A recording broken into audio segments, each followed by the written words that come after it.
Hello everybody, thank you for joining me. Today is the anniversary of the birth in 1867 of Luigi Pirandello. Not the best known of playwrights, but his play Six Characters in Search of an Author is better known.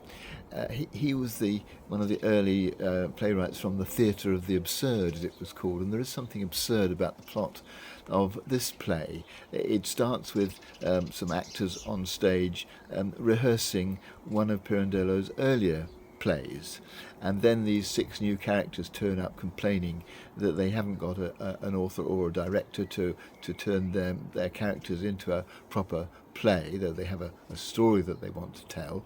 And so the person who had been directing the initial play starts including them into it, but it becomes clear after a while that he's going to ask his original actors to play the part of the six new characters, and they object because they say, we are here, we are playing ourselves, we don't want other people to be playing our parts, and so it goes on. But what it made me think about was the number of times that in our lives we act being different from how we're actually feeling, and sometimes this is a good thing.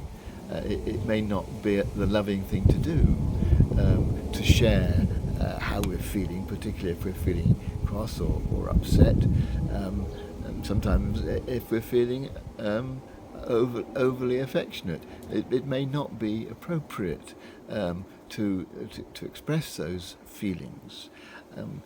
Sometimes because we haven't had a chance yet to sort out why we're feeling that way, and it may be something that we actually feel isn't appropriate anyway, or it may be that the other person is vulnerable and that it wouldn't be a kindness to share with them something that might cause them additional pain.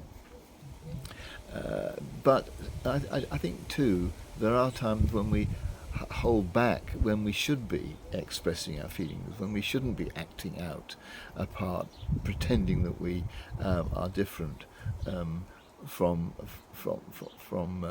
how we actually feel.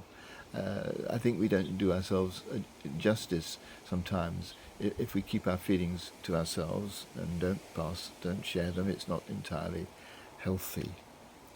But that's a dilemma that we have to deal with day by day, and we learn to do it. The thing that I want to celebrate today in response to thinking about Pirandello's play is linked with that phrase of Shakespeare's that all the world's a stage and all we human beings are merely actors upon it. Well, I don't believe that to be true. We are not just actors. We're not just playing a role. We're not just acting out a part that someone else has written for us. One of the glories of being human is that each of us is free to make our own choices, to develop our own personalities, to move our lives within economic and other restrictions, of course, in whatever direction that we wish. And so I want to celebrate that freedom that we have as individuals to be free agents, not actors on a stage, and as well as celebrating that freedom, to make the most of it.